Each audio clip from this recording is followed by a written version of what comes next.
महाकाल तो कालों के काल है, तो उसी प्रकार महामृत्युंजय जी है। जहाँ पर डॉक्टर का प्रयास खत्म हो जाता है तो वहाँ पे ही त्र्यंबकेश्वर जी का काम चालू हो जाता है। एवरीवन, मैं हूँ अर्चना और एक बार फिर से आप सभी का स्वागत है मेरे यूट्यूब चैनल पे। तो भाई फिलहाल मैं आ चुकी हूँ नासिक में, और नासिक में एक बहुत ही प्रसिद्ध ज्योतिर्लिंग है जिसका नाम है त्र्यंबकेश्वर ज्योतिर्लिंग। तो आज के इस वीडियो में मैं आपको त्र्यंबकेश्वर के दर्शन कराने वाली हूँ, और अगर आप भी अपकमिंग डेज में प्लान बना रहे हैं यहाँ आने का तो ये वीडियो आपके लिए बहुत हेल्पफुल होगी, क्योंकि इस वीडियो में त्र्यंबकेश्वर ज्योतिर्लिंग से जुड़ी हर एक छोटी बड़ी जानकारी मैं आपको देने वाली हूँ। तो चलिए वीडियो को बिना किसी देर के शुरू करते हैं। आज की इस वीडियो में मैं आपको बताने वाली हूँ कि त्र्यंबकेश्वर कैसे जाएं, यहाँ पे कहाँ रुकें, रूम के चार्जेस क्या होते हैं, दर्शन किस तरीके से करना है, यहाँ और भी आसपास घूमने की कौन सी जगह हैं, कौन सा महीना बेस्ट रहेगा यहाँ घूमने के लिए, साथ ही साथ यहाँ पे खाने पीने की क्या व्यवस्था है, और वीडियो के अंत में मैं टोटल बजट भी आपको बता दूंगी कि अगर आप त्र्यंबकेश्वर आने का प्लान करते हैं तो आपका टोटल बजट कितना होना चाहिए। तो चलिए सबसे पहले स्टार्ट करते हैं कि त्र्यंबकेश्वर तक पहुँचा कैसे जाए। त्र्यंबकेश्वर आने के लिए आपके पास 3 ऑप्शन अवेलेबल होते हैं, बाई ट्रेन, बाई बस और बाई फ्लाइट। अगर आप बाई फ्लाइट आने की सोच रहे हैं तो आपको सबसे पहले आना होगा नासिक एयरपोर्ट, और नासिक एयरपोर्ट के अलावा आप या तो मुंबई एयरपोर्ट आ सकते हैं या फिर आप पुणे एयरपोर्ट आ सकते हैं। और वहाँ से जैसे ही आप एयरपोर्ट के बाहर आओगे ना तो वहाँ पे आपको काफ़ी सारे बसेस मिलेंगे। इनफैक्ट जो बस स्टैंड है वो भी काफ़ी नज़दीक है, नासिक कैब बस स्टैंड, यहाँ आ जाइए और यहाँ से जो AC वाली बसेस चलती हैं आप उनमें अपनी रिजर्वेशन कराइए, और सिर्फ 50 रुपये लगेंगे आपको नासिक बस स्टैंड से त्र्यंबकेश्वर ज्योतिर्लिंग तक आने में। वहीं अगर आप ट्रेन से आने की सोच रहे हैं तो नासिक रोड जो रेलवे स्टेशन है यहाँ आपको सबसे पहले आना होगा, और देश के मेजर सिटीज से यहाँ के लिए वेल कनेक्टेड आपको ट्रेन्स मिल जाएंगी। और अगर आप बाय बस आना चाहते हैं तो महाराष्ट्र के अलग अलग डिस्ट्रिक्ट से यहाँ के लिए आपको डायरेक्ट बसेस मिल जाएंगी। और अगर आप खुद की गाड़ी से आना चाहते हैं, मतलब प्राइवेट व्हीकल से आना चाह रहे हैं, कार वगैरह से आना चाह रहे हैं, तो भी आपको सेम नासिक रोड वाला जो रूट है वही फॉलो करना होता है, और इसी रोड को फॉलो करते हुए आप पहुंचेंगे त्र्यंबकेश्वर के बस स्टैंड में। गाइस अभी हम लोग आ चुके हैं त्र्यंबकेश्वर मंदिर के पास, और ये यहाँ पे हमने मतलब हमारी जो गाड़ी थी ना उसकी पार्किंग हुई है यहाँ पे, और ये बस स्टैंड कह सकते हो या फिर पार्किंग एरिया कह सकते हो गाड़ियों के लिए। अभी यहाँ से हम लोग चल रहे हैं पीछे मंदिर की ओर, और ये देखो पूरा माउंटेन्स रेंज।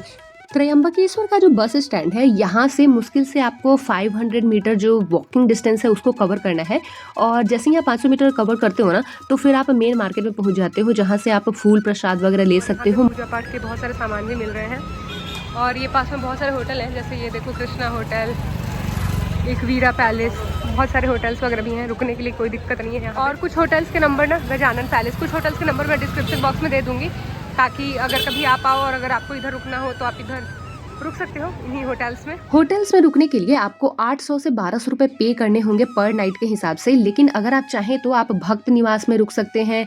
यहाँ पे आपको कई सारे आश्रम भी मिल जाएंगे जहाँ पे रुकने के लिए आपको सिर्फ 500 रुपए देने होंगे। 500 में डबल बेड का एक रूम आपको मिल जाएगा। आप चाहे तो गजानन महाराज भक्त निवास में रुक सकते हैं, यहाँ पे आपको नॉन AC रूम के लिए 300 से 500 रुपए देने पड़ सकते हैं। अगर आप सोलो ट्रैवलिंग कर रहे हैं तो मैं आपको रिकमेंड करूंगी यहाँ पे बने हुए धर्मशाला में रुकने के लिए, और धर्मशाला में जो डॉर्मेट्री होते हैं वहाँ पे रुकिए, क्योंकि डॉर्मेट्री में सिर्फ 50 से 60 रुपए में आपको पर नाइट के हिसाब से बेड मिलते हैं। और इसके अलावा एक और बहुत अच्छी चीज़ ये रहती है कि इस डॉर्मेट्री वाले जो भी धर्मशाला होते हैं ना वहाँ पे आपको खाने की भी व्यवस्था मिल जाएगी, और खाने का भी रेट काफ़ी किफ़ायती होता है, मतलब आपको 40 रुपये में पूरा प्लेट खाने को मिलेगा। तो कुछ इस तरीके से आप यहाँ पे रहने और खाने की व्यवस्था कर सकते हैं। अब बात करते हैं कि त्र्यंबकेश्वर में दर्शन कैसे करें। मंदिर के प्रांगण में प्रवेश करने से पहले आपको जाना होता है लॉकर रूम में, क्योंकि मंदिर के अंदर आप सिर्फ अपने साथ मोबाइल फ़ोन लेकर जा सकते हैं। इसके अलावा अगर आपके पास जूते चप्पल है या फिर कोई भी लगेज है, बैग है, तो वो सब आपको लॉकर रूम में ही जमा करना होता है। यहाँ पे आप एक काम और कर सकते हैं कि यहाँ पे जिस भी दुकान से आप फूल और प्रसाद लेना, वहीं पे आप अपने जूते चप्पल उतार दीजिए, और बैग्स वगैरह है तो वहीं पे आप रख सकते हैं। इसके बाद ही आप मंदिर में जाइए। अब हम बात करते हैं कि अगर आप मंदिर में भगवान शिव जी के दर्शन करना चाहते हैं, पूजा करना चाहते हैं, तो उसके लिए क्या विधि है। तो यहाँ पे ना दर्शन करने के लिए 2 तरीके की लाइनें लगती हैं। एक तो नॉर्मल लाइन और दूसरी होती है VIP टिकट। VIP टिकट में आपको 200 रुपये पर टिकट लगती है चार्जेज, और 200 रुपये में जब आप VIP टिकट लेते हैं ना तो उसकी मदद से आप मुश्किल से 15 से 20 मिनट लगेंगे और आप जाकर अंदर जो ज्योतिर्लिंग है भगवान शिव जी के उनके दर्शन कर सकते हैं। वहीं अगर मैं नॉर्मल लाइन की बात करूँ तो नॉर्मल लाइन में काफ़ी लंबी भीड़ लगी रहती है, और उसमें आपको 2 से 3 घंटे का समय लगता है। अब जब आप इस मंदिर में भगवान शिव जी के दर्शन करने आए हैं तो यहाँ की थोड़ी हिस्ट्री मैं आपको बताना चाहूँगी। तो जैसे जितने भी ज्योतिर्लिंग है ना इंडिया में, वहाँ पे होता क्या है कि भगवान शिव जी की एक शिवलिंग रखी रहती है और शिवलिंग की ही पूजा होती है। लेकिन जब आप त्र्यंबकेश्वर में आते हैं ना तो यहाँ पे गर्भगृह में ऐसे 3 अलग अलग मूर्तियाँ रखी हुई रहेंगी। मूर्तियाँ और यूँ कहें कि एक छोटे छोटे लिंग बनाए गए हुए होते हैं और इनको ब्रह्मा, विष्णु और महेश के नाम से जाना जाता है। तो क्योंकि यहाँ पे 3 भगवान ब्रह्मा, विष्णु और महेश की एक साथ पूजा की जाती है, इसीलिए इस जगह को त्रयंबकेश्वर के नाम से जाना जाता है।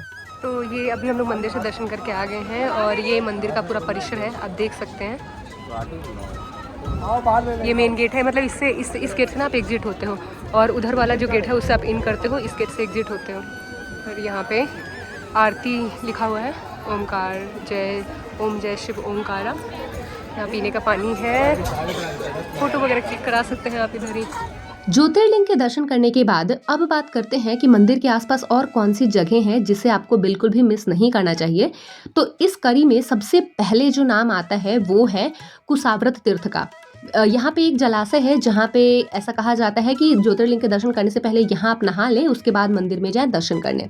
वहीं मंदिर से कुछ ही दूरी पे स्थित है ब्रह्मगिरी पर्वत। बहुत ही फेमस पर्वत है ये और बहुत खूबसूरत नज़ारा यहाँ से देखने को मिलता है। हालांकि यहाँ तक आने के लिए आपको कुछ सीढ़ियों को चढ़ना होगा क्योंकि ये माउंटेन जो है मतलब उसकी थोड़ी सी चढ़ाई आपको करनी पड़ती है और यहाँ तक आप पैदल भी आ सकते हैं और 100 या 150 रुपये में कुछ ऑटो रिक्शे वाले भी आपको मतलब पर्वत के नीचे तक आपको पहुंचा देंगे। फिर सीढ़ियों की मदद से आपको माउंटेन्स के ऊपर टॉप पे जाना होगा और यहाँ पे आपको शिव जी की एक मंदिर देखने को मिलेगी जिसे शिवजटा मंदिर कहा जाता है और यहीं पे आपको गोदावरी नदी का जो उद्गम स्थल है वो भी देखने को मिलता है।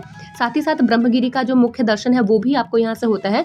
तो ये जो शिवजटा मंदिर है ना, ऐसा कहा जाता है कि गोदावरी नदी के उद्गम के लिए भगवान शिव जी ने अपने जटा को यहाँ पटका था। तो यहाँ कुछ निशान भी बने हुए हैं, तो ये भी आप यहाँ पे देख सकते हैं। साथ ही साथ क्योंकि ये माउंटेन का टॉप एरिया है तो यहाँ से आपको जो पूरा त्रयंबकेश्वर नगरी है उसका एक पैनोरमिक व्यू भी देखने को मिलता है। अब बात करते हैं खाने के क्या क्या ऑप्शंस हैं। तो खाने के लिए यहाँ पे आपको बहुत सारे ऑप्शंस मिल जाएंगे। 50 रुपए में आपको नाश्ते की जो थाली होती है वो मिल जाएगी और महाराष्ट्र का जो फूड होता है वो भी आपको मिलता है। साथ ही साथ आपके पास और भी बहुत सारे ऑप्शंस होते हैं यहाँ पे खाने पीने को लेके। थाली जो होता है वो भी आपको 60 से 80 रुपये में आसानी से मिल जाएगा। अब बात करते हैं कि कौन सा महीना बेस्ट रहेगा त्र्यंबकेश्वर आने का।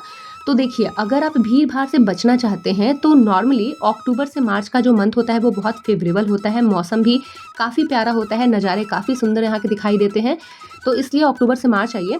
वैसे सावन के टाइम पे मैं जनरली लोगों को मना करती हूँ ज्योतिर्लिंग जाने के लिए क्योंकि उस टाइम पे ना बहुत ज़्यादा भीड़ हो जाती है, तो लाइन में आपको काफ़ी देर तक मतलब खड़ा रहना पड़ सकता है, दैट्स वाई। अब बात करते हैं कि अगर आप त्र्यंबकेश्वर आने का प्लान कर रहे हैं तो आपका पर पर्सन बजट कितना होना चाहिए।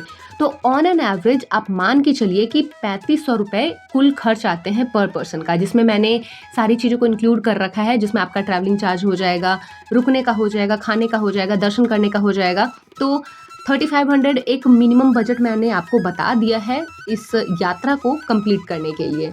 सो गाइज़, आज की इस वीडियो में मैंने एक छोटी सी कोशिश करी थी आपको एक इन्फॉर्मेशन देने की कि किस तरीके से आपको अपने ट्रिप का प्लान करना चाहिए त्र्यंबकेश्वर का। एंड मुझे पूरी उम्मीद है कि मेरी ये जो वीडियो है ये आपके लिए हेल्पफुल होगी जब भी आप यहाँ का प्लान करना चाहेंगे तो।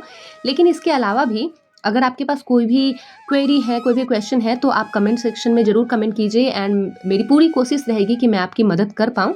So this is all for today's video and अगर आप भी मेरे चैनल पे नए हैं तो मेरे चैनल को सब्सक्राइब कर लीजिएगा ताकि इसी तरीके की और भी वीडियो जब मैं अपने चैनल पे लाऊं तो उसकी नोटिफिकेशन आपको मिलती रहे। So thank you so much for watching.